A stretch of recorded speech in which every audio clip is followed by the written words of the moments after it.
welcome back again sa channel ko.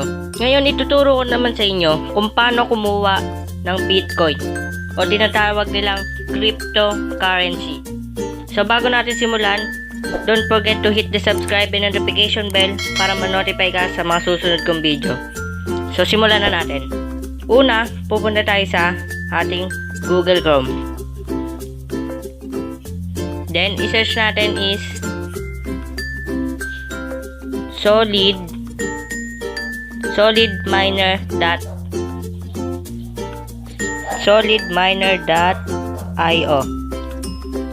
Then pagka sinearch mo yan, mapupunta tayo sa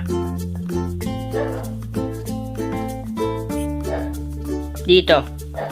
Kasi hintayin lang natin tong 5 seconds na to. Then dito tayo mapupunta. Anong kailangan mo dito? Ilagay mo lang yung Bitcoin address ng coin.ph mo. Then maglagay ka lang ng 6 na number. Then start mining.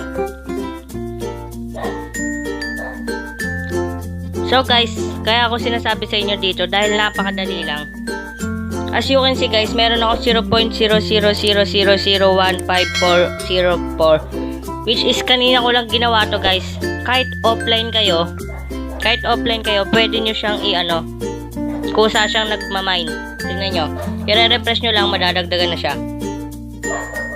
Ayun o. Ang kinagandahan dito guys, kahit naka-offline kayo, is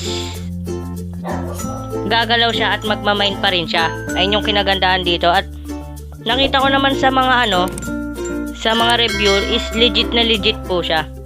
So pupunta tayo dito sa payouts. So as you can see guys, ito yung mga latest proof of payment na nagbabayad talaga siya. So paano natin makikita kung paano? I-click lang natin to. Yan, i-click lang natin yung blockchain na yan. Kung meron talagang nagbabayad dito sa na to, sa account.